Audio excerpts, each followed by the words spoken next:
Israel really got pounded. And the Israelis don't want to get pounded again. So they're perfectly content to sit on the sideline and let the Americans wage this tit for tat strategy.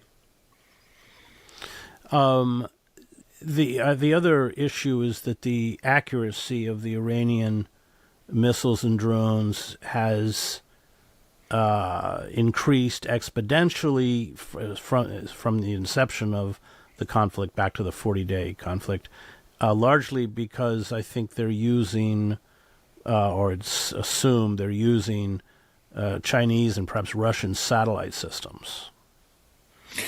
Yeah, it's not just the accuracy, Chris. It's also the missiles.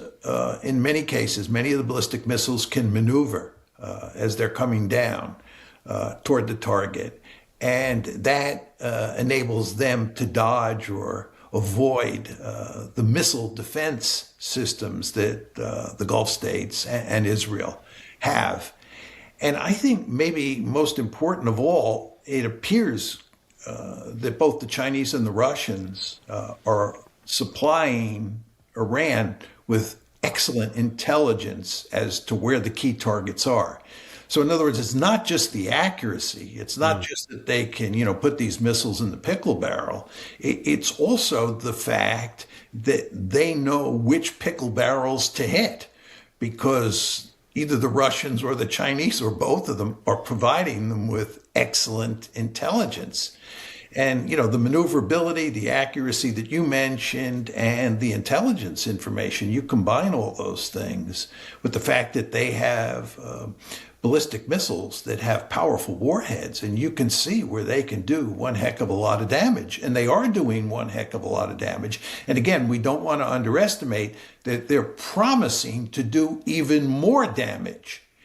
And when you see what they have done up to now, and you think about the promises, you begin to say, these are credible promises. And this is why at the start of the show, I was saying to you that I think that this is why President Trump did not go after civilian infrastructure last night, and why he, and I want to underline the word might not go after civilian infrastructure this coming week.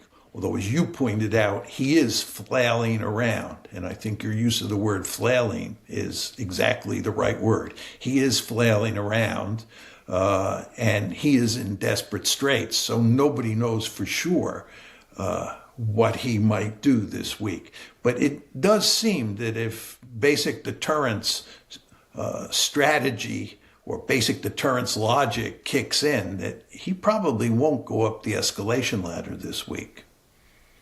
How much damage has Iran inflicted on U.S. bases in the region? It's all classified, so we're kind of groping. Well, it's quite clear from what you read in the New York Times and the Wall Street Journal. And these are newspapers that are deeply dedicated to the American cause. It's not like these are pro-Iranian newspapers, but it's quite clear what you read from these newspapers, that we have suffered an enormous amount of damage on our bases. Usually the rhetoric in these newspapers is that almost all of the bases have been either badly damaged or destroyed.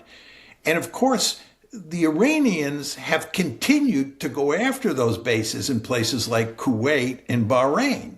The 5th Naval Headquarters are at Bahrain, and the Iranians have continued to pound those headquarters and that naval base more generally.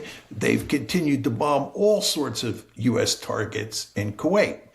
Now, very importantly, Chris, just recently we started bombing Jordan. And the question you want to ask yourself is, why are we now bombing Jordan when we hadn't been bombing Jordan for most of the war? You mean Iran? Iran is bombing Jordan. Yes, I'm sorry.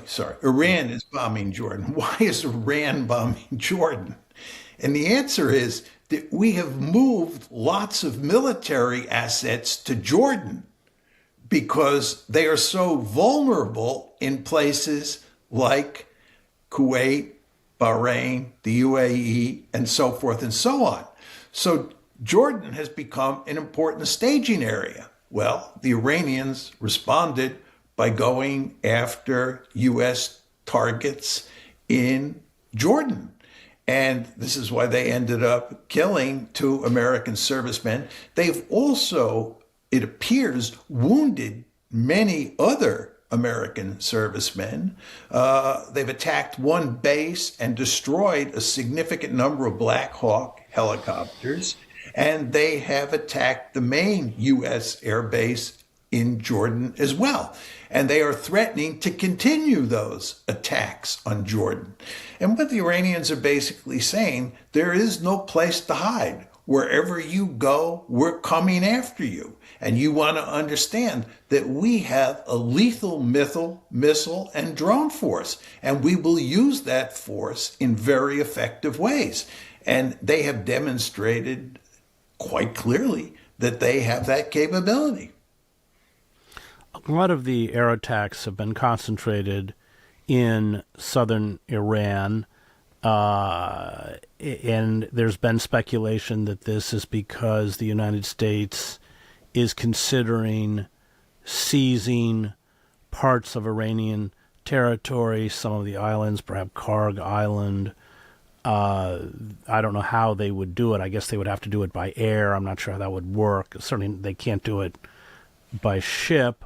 I think the Boxer is their amphibious, and that's 200 miles away or something. But how do you see that as a possibility, and how would it play out?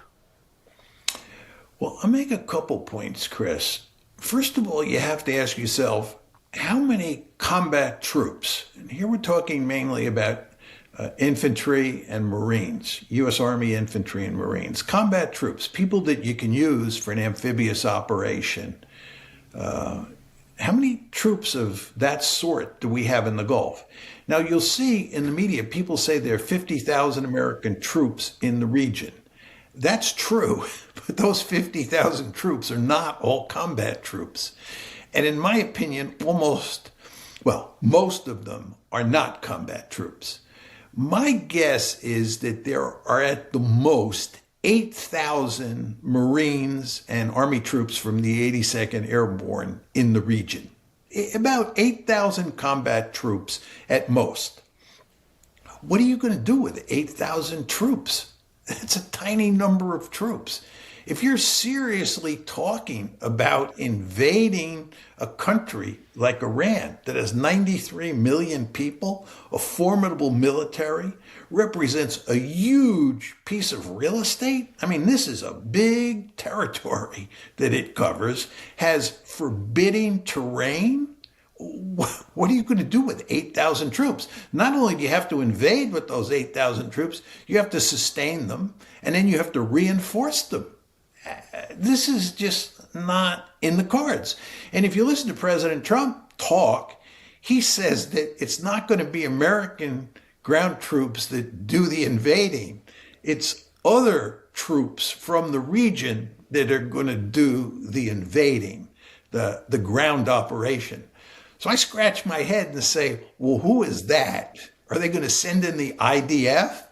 No, I mean, they're bogged down in southern Lebanon, and the Israelis are too smart to invade Iran. That's not going to happen. So who's going to do it?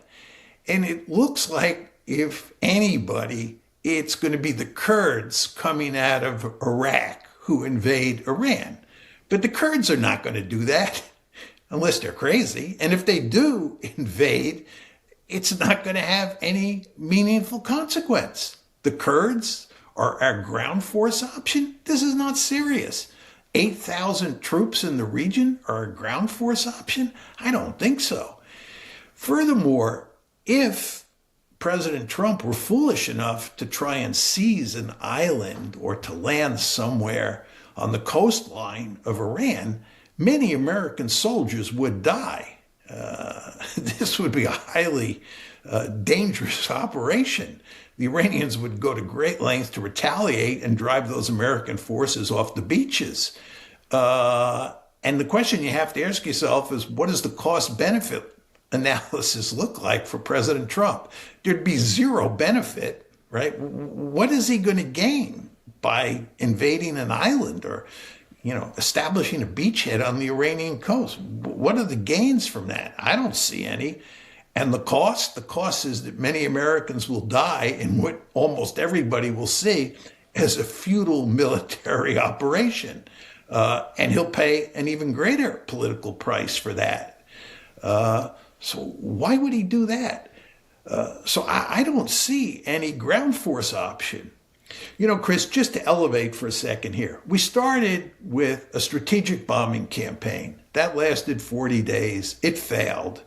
We were running out of munitions, and despite all the talk about all the damage we were doing to Iran's missile and drone capability, that proved not to be true. So we quit after 40 days.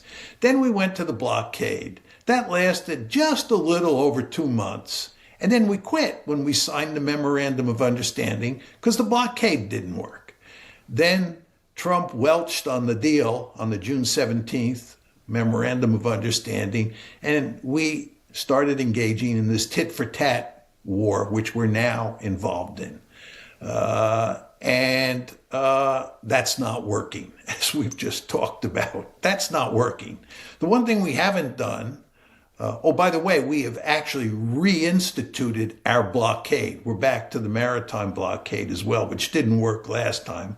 But on July 14th, President Trump reinstituted the naval blockade. So we have that at play now with the tit for tat. But it looks like the tit for tat's not working out very well as we talked. So people are now talking about using land power. We've used air power, we've used naval power, that didn't work. Let's use land power.